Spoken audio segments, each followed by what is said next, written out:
1798회 황금 시대의 최고의 시인 루이스 데 공고라라고 하는 주제를 가지고 우리 안영옥 교수님께서 말씀을 해주셨고요. 특히나 이 바로크 시대의 소위 말하는 미학적 규범들과 관련해서도 이제 저희들에게 말씀을 해주셨는데, 가장 특징적인 바로크의 미학의 특징은 결국 르네상스 시대의 예술이 주장했던 균형미, 절제미를 파격적으로 벗어나는 방식의 인간의 영감과 상상력을 매우 강조했던 그런 조형 예술이나 혹은 문학 작품 등이 등장했던 시대였고요. 그런 부분에서는 공고라는 아주 그 시대를 대표적으로 표현해 줄 수 있는 한 시인이었습니다. 오늘 내용들 저는 아주 너무 재미있게 들었고요. 아마 시민 여러분들도 저와 같이 공감했으리라 생각을 합니다. 시대사적 배경뿐만이 아니라 그리고 그 시대사적 배경 속에서 한 시인의 삶을 통해서, 자기 언어를 통해서 무엇을 보여주려고 했는가 하는 것이 우리한테 매우 중요하고요. 물론 우리 시대에도 많은 시인들이 있고요. 또 시를 쓰고 있습니다. 오늘 그런 부분들은 우리 시민 여러분들 개인적으로 한번 질문해 보셔도 될 것 같고요.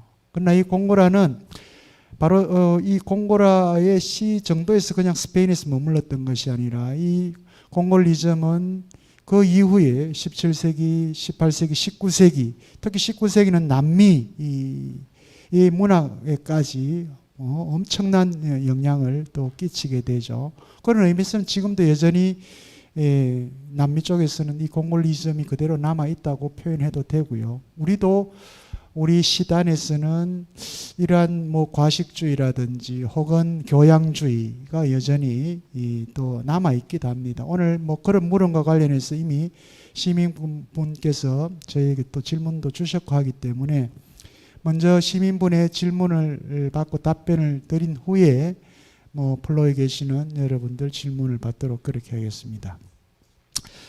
먼저 오늘 이병욱 님이 두 개의 물음을 이렇게 주셨는데요. 제가 지금 이게 글자체가 작아서 잘 보이진 않습니다만 대충 이렇게 표현해 보면요.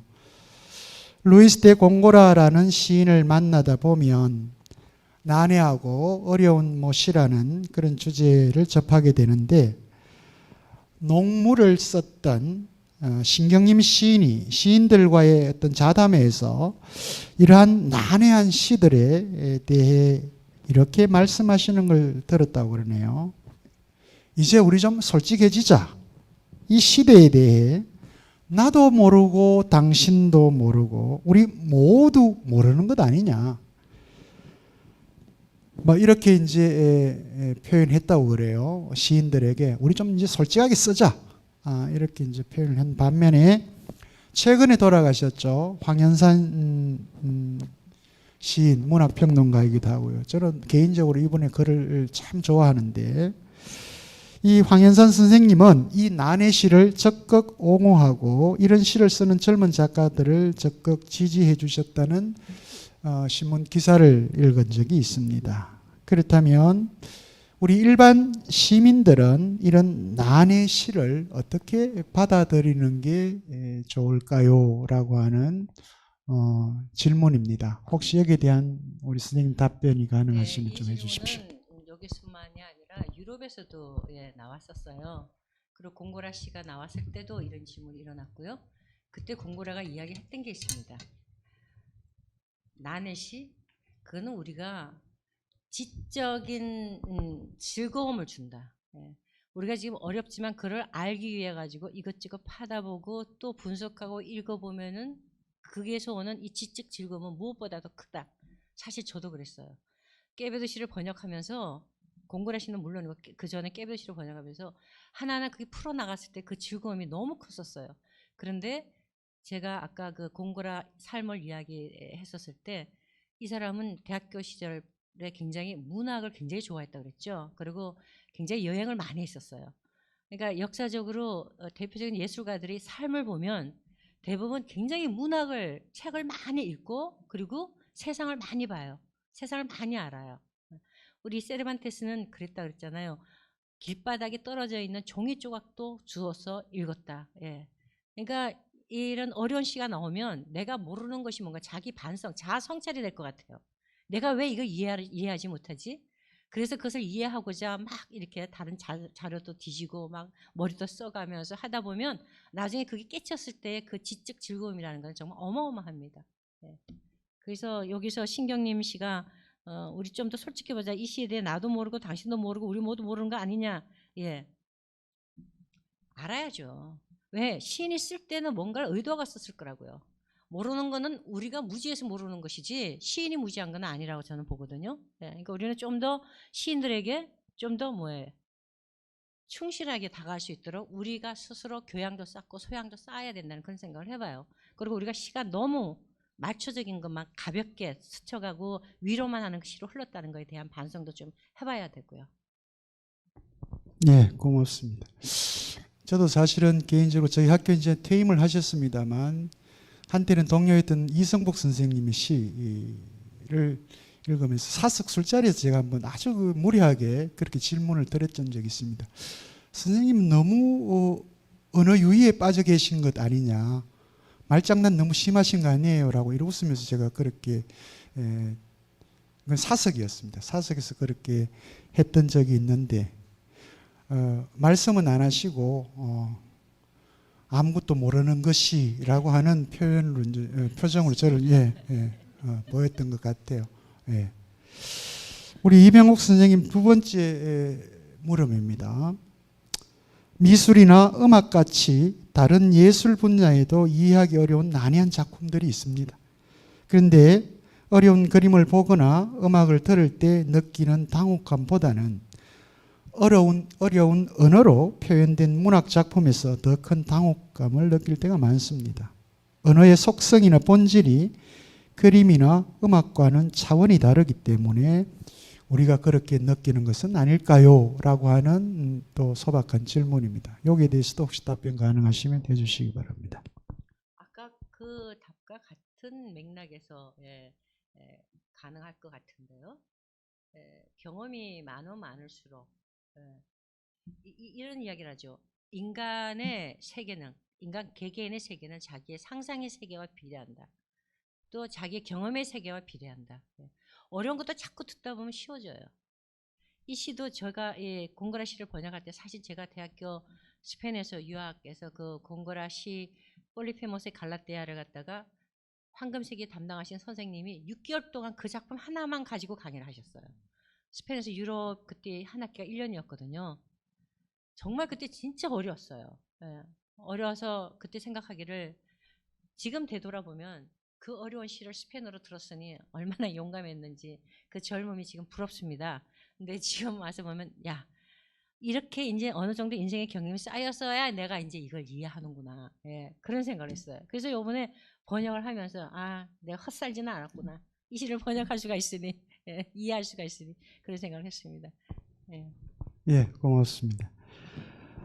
그다음 우리 김명희 님께서 주신 물음인데요. 시어가 공고라의 시어입니다. 공고라의 시어가 예쁘고 아름다워서 작품이 특별하게 느껴지는 것 같습니다. 이 공고라와 같은 시인처럼 은유적이고 상징적인 언어를 잘 구사하려면 어떻게 해야 그런 표현을 잘 할 수 있을까요? 이렇게 이제 질문을 주셨습니다. 여기에 대해서 답변 좀 해주시죠. 이거 우리나라 시인 중에 어느 한 분도 말씀하셨는데 우리 주변에 있는 것을 아주 세세하게 잘 관찰을 해봐라. 그러면 우리가 남들이 보지 못하는 것을 보게 될 것이다. 그리고 그것을 너의 경험에 비추어서 너의 인생의 경험과 지식의 경험과 모든 경험이 있죠. 비춰서 그것을 형상화해봐라. 그렇게 이야기를 하더라고요. 우리 그 있잖아요. 그냥 봤을 때는 몰랐는데 멈춰서서 보니까 이쁘다는 그런 이야기를 하죠. 제가 최근에 이제 서울의 모출판사로부터 어떤 책을 좀 번역해 달라는 글 받고 오래 이렇게 침묵을 하다가 며칠 전에 이제 계약을 하긴 했는데 이 작품 제일 첫머리에 파울 첼란 시가 딱 들어 있어요. 아주 짧은 2개 구절인데 지금 일단 번역은 안 했습니다. 번역을 파울 첼란 시가 워낙 어렵기 때문에 뭐 번역하기도 힘들고 일단 남겨뒀습니다. 남겨뒀는데 최근에 그 파울 첼란 시집을 우리 그 돌아가신 그 시인 이름이 뭐죠? 뭐 저와 비슷한 연배의 독일 유학 출신 시인인데 그분이 그 5권 전집 중에 2권을 지금 번역을 했더라고요. 그래서 제가 그 번역책을 한번 이렇게 시집을 사서 봤는데 역시 시인은 다르구나. 그 어려운 파울 첼란의 독일 시를 한국어로 이렇게 번역해낼 수 있구나 라고 하는 걸 한국어로도 이렇게 읽혀지는구나 라고 하는 걸 보고 역시 시인이다 라고 하는 그런 생각을 했던 적이 있는데 오늘 여기 또 하필이면 우리 김용락 시인이 와 계십니다. 오늘 이 강의도 듣고 이렇게 하셨는데 또 남다른 생각이 또 있을 거예요. 왜냐하면 저분은 제 결혼식 때 제 줄에 시도 써주신 분이거든요. 그 시가 지금 제 방에 이렇게 걸려 있는데 또 저분 시는 저는 굉장히 좋아합니다. 요 신경림 선생님처럼 쉽게 이렇게 또 이해가 돼요. 제 경험치 정도에서 쉽게 이해할 수 있는 또 시고 이래서 그렇습니다. 방금 말씀하신 이승복 시인하고 조금 이렇게 결이 다른 시를 이렇게 쓰시는데 혹시 오늘 강의를 들으시면서 이 시와 관련해서 한마디 해주실 수 있는 부분이 있는지 모르겠습니다. 마이크 한번 주십시오. 우선 우리 안영옥 교수님의 오늘 좋은 강의를 죄송합니다. 잘 들었습니다. 잘 듣고 저도 아주 공부가 많이 됐습니다. 저도 루이스 대 공고르라는 이 시를 오늘 처음 알게 됐습니다. 그러나 오늘 이 자료를 보니까 이분이 아까 과식주의라니까 이제 분식 그러니까 수사 같은 게 많은 그런 시인이고 또 기상시인이라는 거 보니까 약간 독특하고 기발한 이런 류의 시인인 걸로 보이는데 우리가 전체 우리 한국 시사나 뭐 이렇게 서양시 뭐 중국 시사 같은 데 보면 이런 유형의 시인들이 있죠. 아주 기발하고 또 어렵고 또 독특한 시인들이 있는데 한국 시단을 보면 1960년대 한국 시단에 소위 말하는 난해시라는 게 굉장히 주류를 이룹니다. 굉장히 어려운 시들이 많이 나타나니까 여기에 대한 반발로 좀 전에 말씀하신 우리 신경림 시인 같은 그런 좀 쉽고 우리 삶과 맞닿아 있는 그런 시들이 또 나와서 70년대, 80년대, 90년대까지 한국 시단에 소위 좀 쉬운 시, 민중시 이런 게 또 굉장히 주류가 되었는데 그 뒤에 2000년대에 오면 젊은 시인들을 중심으로 미래시파라는 그런 시인들의 일군이 서울에서 나타나서 또 활동을 했는데 이게 굉장히 난해하고 어려운 거예요.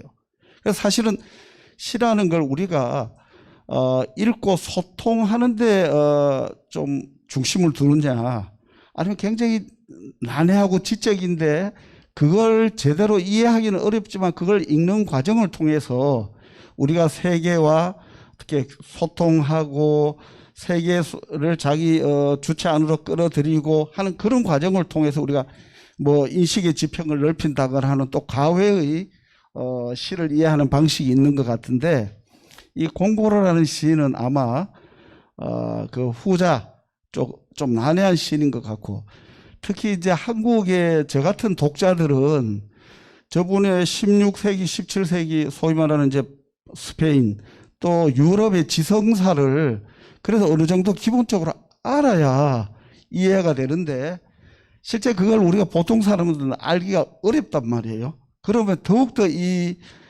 작품들이 와닿기가 어렵고 또 그리스나 로마 신화 같은 걸 여러 가지 방식으로 이제 차용하고 있으니까 굉장히 어려운데 조금 전에 우리 안 교수님이 말씀하신 것처럼 우리가 부지런히 교양도 쌓고 또 이해하기 위한 노력을 해야 되겠다 하는 그런 생각을 해봤습니다. 오늘 좋은 말씀 고맙습니다. 예, 저 문화적 이 교양 수준을 좀 높여야 할 필요가 있는 것 같아요. 예. 그 공고라가 그렇게 이야기했습니다. 무지가 죄지 박식함이 죄인 건 아니다. 무지가 죄지 박식한 게 죄가 아니다. 내가 어렵게 썼다고 해서 나를 욕하는 사람들, 그 사람들 자기 자신을 한번 잘 생각해봐라. 그렇게 이야기하고 있습니다.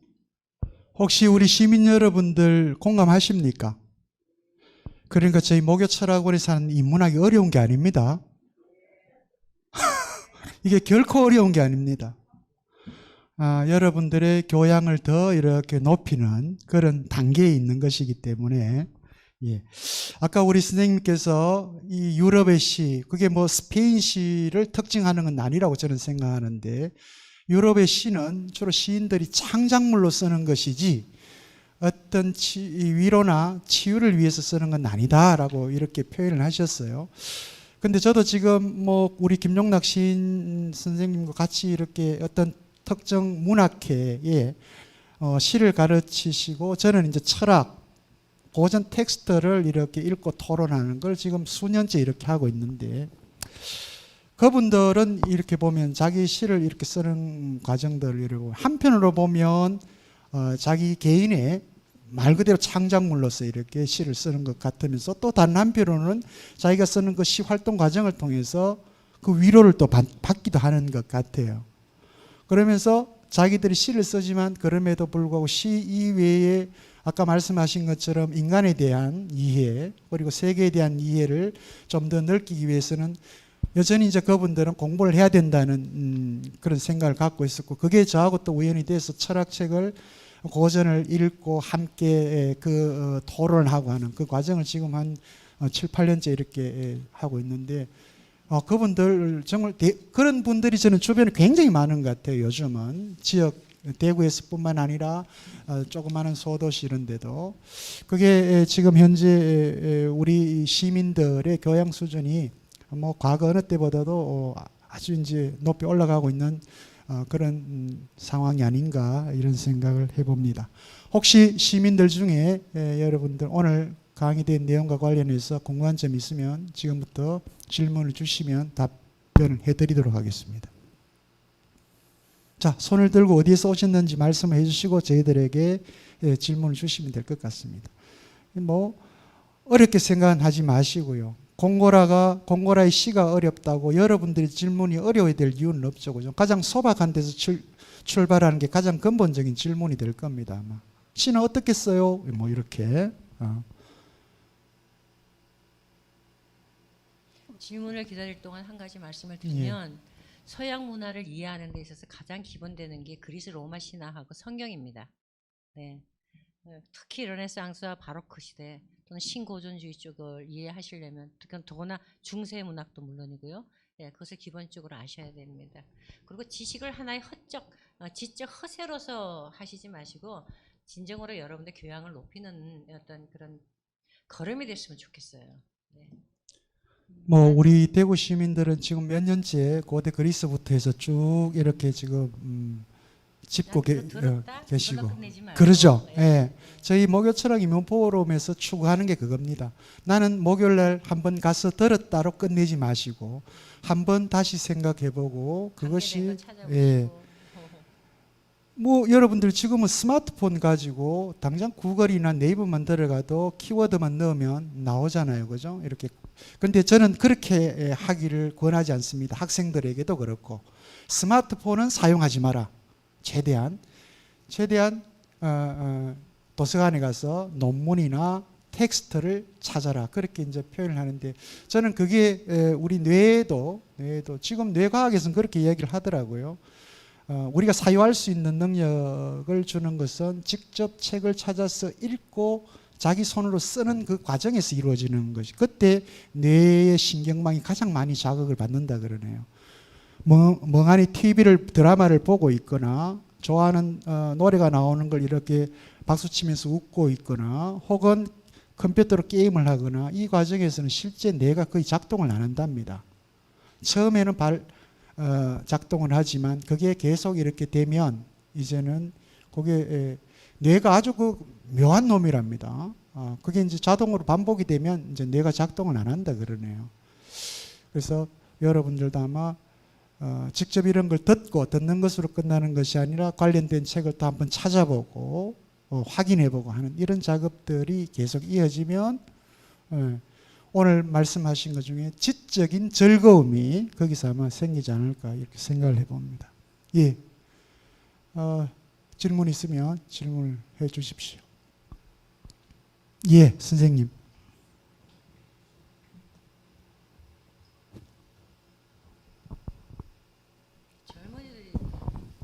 젊은 사람들이 많이 와서 들으셔야 돼요. 예. 젊은 사람이 아니라서 죄송합니다. 예. 그 수성구에 사는 김인년입니다. 저는 이제 올 2월 달에 이제 학교를 이제 마치고 방황하는 중에 이 법무도서관에서 왔다가 수요 목요 철학을 처음으로 들었습니다. 그때 이제 신일리 총장님이 특강하시는 걸 처음으로 듣고 그러다가 이제 자리가 비어서 수성이 문학 수요일 날 듣고 그러다 정식으로 수강 신청한 것이 이제 금요일 날 서랑철학 이 세 가지를 제가 들으면서 인생에 이런 맛도 있구나 싶어서 이제 상당히 그래서 제가 어떤 특강은 들으면 실망해서 아주 괴롭고 집에 가는 날도 있고 어떤 날은 우리 안 교수님처럼 돈키호테라든지 공고라 이 강의를 들으면 아주 발걸음이 가볍게 집에 가고 싶습니다. 그래서 오늘 사실은 질문할 내용이 없었는데 한 번 더 바라보고 싶어서 질문을 드립니다. 다름이 아니고 제가 서양 철학 중에서 이제 쇼펜하우의 강의를 듣는데 거기에 삶은 고통이다. 그래서 고독을 택하는 사람도 있고 연민 즉 동료의식을 택하는 사람도 있고 미학을 택하는 사람도 있다. 제가 서양 철학자들이 기독교 문화 속에서 괴로워하면서 나름대로의 자유의지라든지 자기 인간의 존엄이라든지 뭐 이런 것을 찾으려고 노력하는 것, 그게 다 살려고 하는 것 노력이 몸부림이 아니겠느냐 싶었는데 제가 마침 교수님 특강을 듣고 보니 돈키호테의 거기 세르반테스의 거기 보도 그 당시 그 시절에 그런 사람들 글을 안 썼으면 아마 미쳐 죽었을 거. 안 그러면 술집에 가서 이렇게 매일 술을 먹고 알코올 중독자가 되었지 않았겠느냐. 그래서 만약에 글이라는 게 있었고 이런 미적인 어떤 미학을 추구했기 때문에 그 사람이 고통 속에서 글을 썼지만은 우리가 그걸 보고 이해도 하면서 동질감을 느끼는 그 당시에도 그런 시기 고통스러운 시절에 이런 돌파하고 있었구나. 그 오늘날 또 상당히 고통스러운 시기에 뭐 술이나 이렇게 쾌락만이 아니고 또 다른 어떤 돌파하고 있구나 이런 생각을 자꾸 하게 되는 것 같습니다. 그래서 하여튼 좋은 길을 보여주시고 숨도 안 쉬고 특강하시는 모습 보니까 전문가는 전문가이구나. 저는 도서관에서 2번 실망한 분이 있거든요. 한 분은 30분 동안에 인간의 존엄성만 이야기하시다가 저하고 한판 했고요. 그 다음에 한 분은 40분 동안에 뭐 용어 정의만 하시고, 제가 한판 하려고 하다가 도서관에서 경고가 들어와가지고 제가 한판을 안 했습니다. 근데 교수님 특강 들으면은 정말로 그렇게 빠져들어가고, 전문가라 하는 것이 정말로 저렇구나. 목요 철학은 과연 대단해 싶습니다. 그래서 저는 아직도 목요 철학 편이 될 것 같고요. 앞으로도 교수님 그런 강의를 우리에게만 하지 말고 널리 좀 해주시면 감사하겠습니다. 이 기회에 목요 철학을 해주시는 우리 백성균 원장님과 이재성 선생님께 교수님께 감사를 드립니다. 아니 뭐 질문 안 하시고 이렇게 또 제가 한 번만 바라보기 위해서 질문을 예, 고맙습니다. 그리고 안 교수님 팬이 되신 줄 몰랐습니다. 2번에 그냥 한번 세 번째 오시면 거의 뭐 이제 고백하실 것 같은데요. 예.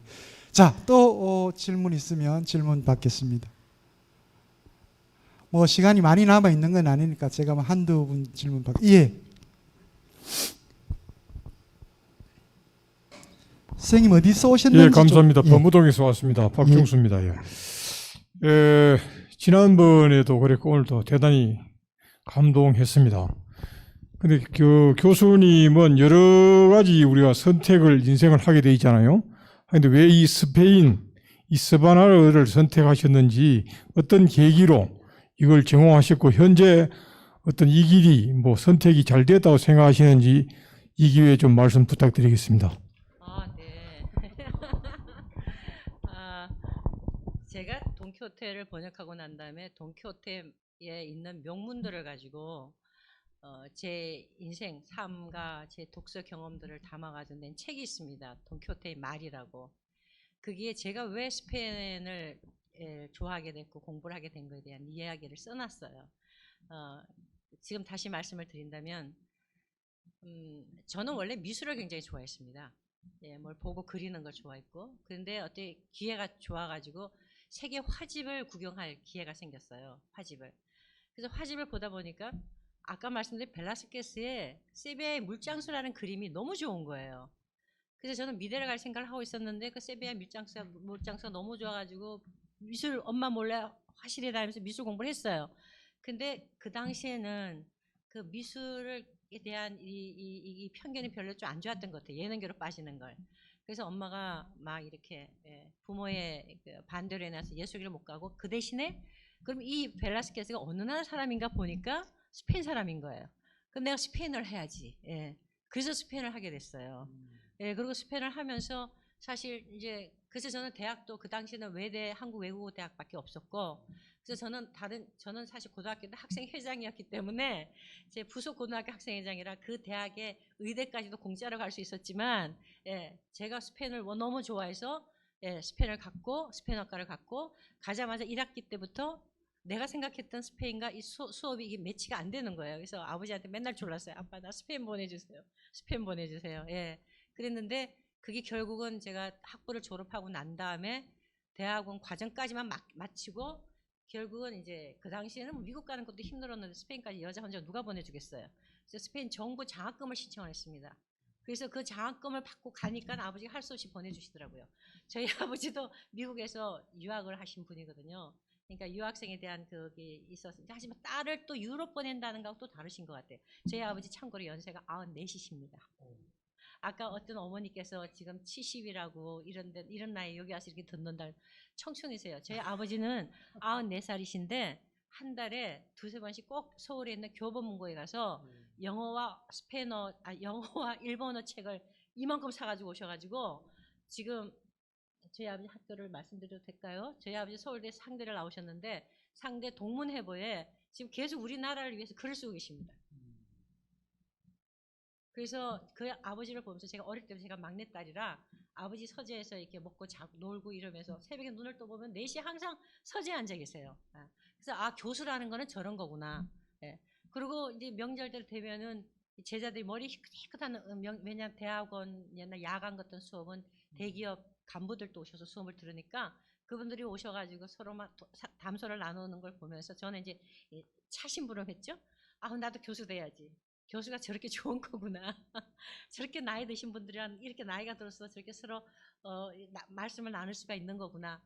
지금은 안 그렇더라고요.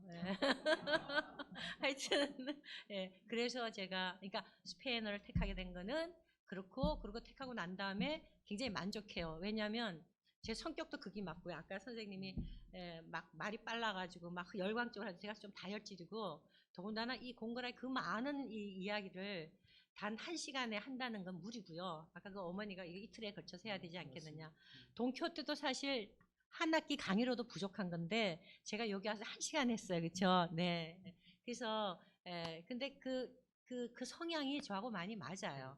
많고 또 한 가지는 우리나라가 너무 문화 편식이 돼 있는데 스페인에 대한 소개가 너무 안 돼 있어서 아까 저를 소개할 때 저에 대한 책을 3가지를 소개했는데 사실 우리나라에서 제일 많이 제가 책 쓰고 번역했을 거예요. 그래서 우리나라의 국민들에게 알려지지 않은 나라의 문화를 좀 갖고 와서 다양하게 좀 접할 수 있는 기회를 만들어 드리고자 돈이 아닙니다. 만들어 드리고자 그런 생각도 있고 해서 특히 더 성향이랑도 맞고 그래서 제가 했고 지금도 만족하고 있습니다. 사실은 뭐 저도 이거 기획할 때 물론 작년 하반기였습니다만 우리는 바로크 시대 그냥 루벤스, 렘브란트 두 사람의 관계 뭐 이런 것들 포함해서 이제 두 분만 이렇게 했는데 저도 개인적으로 사실은 벨라스케스하고 카라바조를 못한 걸 가장 안타깝게 생각해요. 그리고 저도 개인적으로는 선생님처럼 이 벨라스케스의 작품을 굉장히 좋아합니다. 그림 보는 걸 좋아하는데 지금 되돌아보면 그 카라바조하고 두 사람을 함께 같이 하지 못했던 건 좀 아쉬움이 있습니다. 이제 루벤스하고 렘브란트로 이제 그렇게 그쳤는데 뭐 그건 나중에 또 기회가 있을 것 같고요. 예, 마지막으로 질문 주실 분 있으면 받고 마무리하도록 하겠습니다. 혹시 예, 여기 질문 있습니다.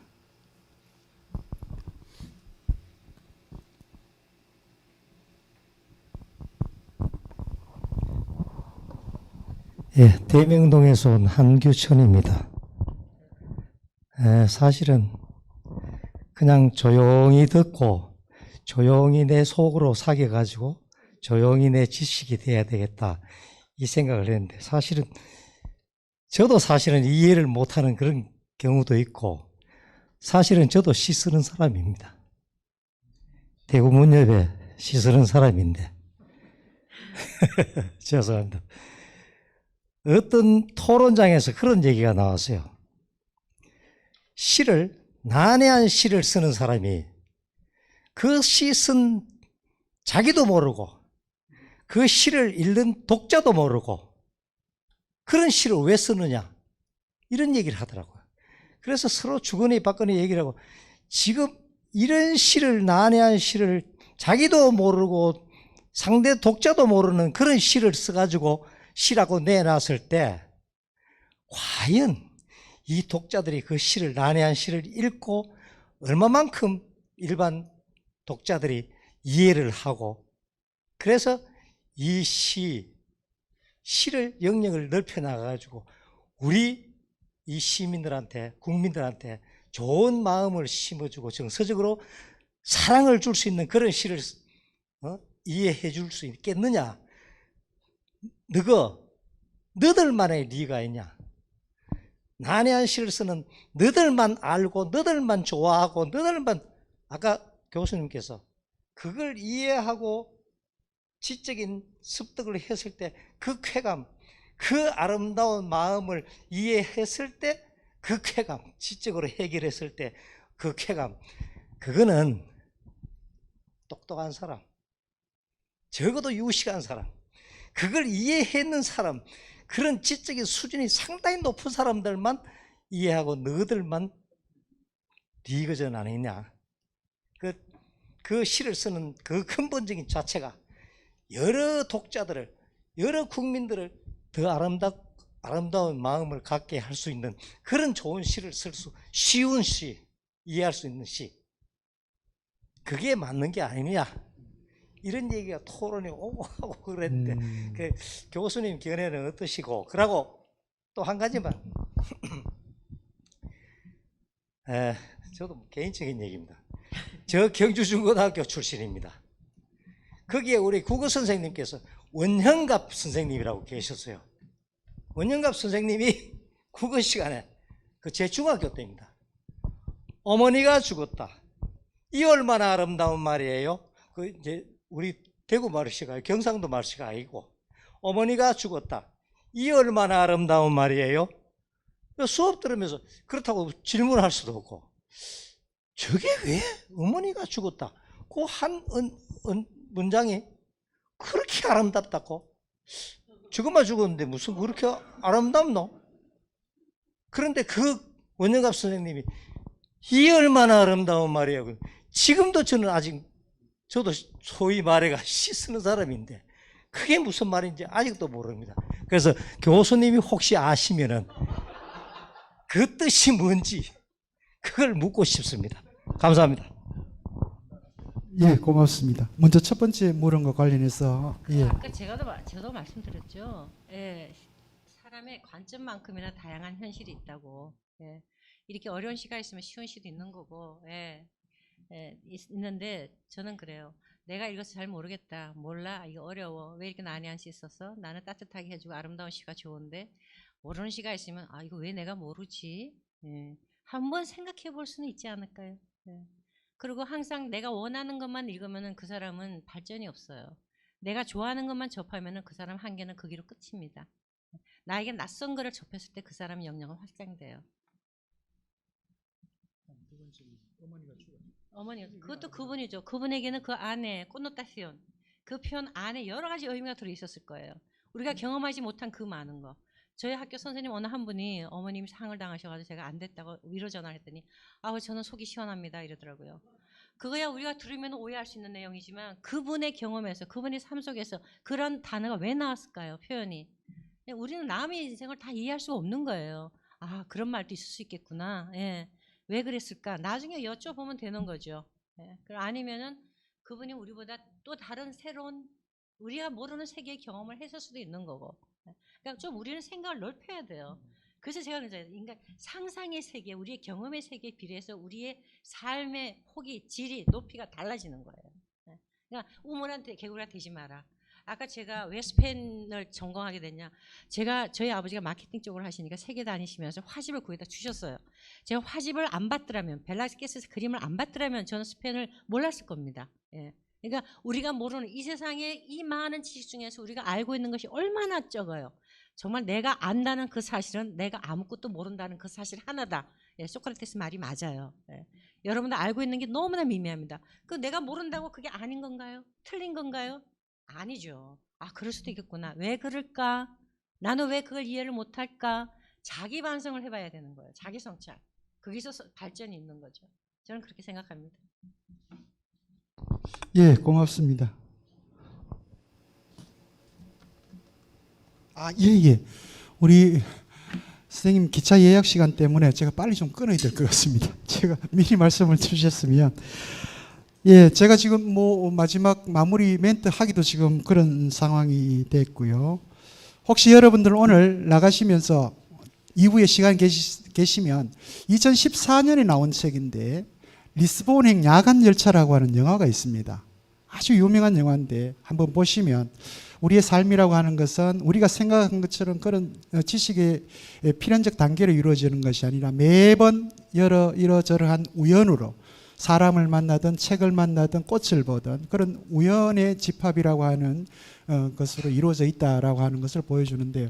저는 사실 오늘 선생님 마지막 마치시면서 공고라의 문구든 아니면 세르반테스의 돈키호테 문구든 아까 우리 원장님께서 말씀하신 것처럼 까르페 디엠에 비유될 만한 뭐 그런 좋은 명구 하나 남겨주셨으면 좋겠다. 까르페 디엠보다 제가 이건 누구나 돈키호테를 강의하면서 했던 말들 중에 사람들이 가장 인상 깊게 받아들였던 게 있어요. 인간은 각자 자기 행위의 자식이다. 인간은 각자 자기 행위의 자식이다. 혈통과 가문이 중요한 게 아니라 내가 어떻게 사는가에 따라서 내가 정의가 된다. 그 말을 드리고 싶어요. 공고라도 그런 거. 맞습니다. 우리 이 안에도 있습니다. 그 시대적 사항이죠. 무비판 순응주의에 빠지지 마시고요. 지금 이 시대도 마찬가지입니다. 무비판적으로 순응주의에 빠지지 마시고요. 그리고 광신적인 예국주의에 빠지지 마시고요. 세 번째로 종교적인 집착이나 혹은 지적인 허세를 갖지 마십시오. 이거는 공고라 시대뿐만이 아니라 우리 21세기에도 공이 통용되는 표현인 것 같습니다. 그때나 지금이나. 예. 오늘 우리한테 준 메시지가 그것이 아닌가 싶고요. 다음 시간에는 뭐 영문학 하신 분은 다 아시겠다. 그죠? 존 던을 우리가 만나게 될 것 같습니다. 또 조금 결이 다릅니다. 오늘 공고라와는 다른데 인류애를 중시한 박애주의자 존 던을 다음 주 이 자리에서 만날 수 있도록 하겠습니다. 오늘 여러분들에게 아주 정열적으로 강의해 주시고 답변해 주신 우리 안영옥 교수님께 큰 박수 부탁드립니다. 예, 다음 주 이 시간에도 여러분 오늘처럼 이렇게 건강한 모습으로 이 자리에서 만날 수 있도록 하겠습니다. 안녕히 돌아가십시오. 고맙습니다.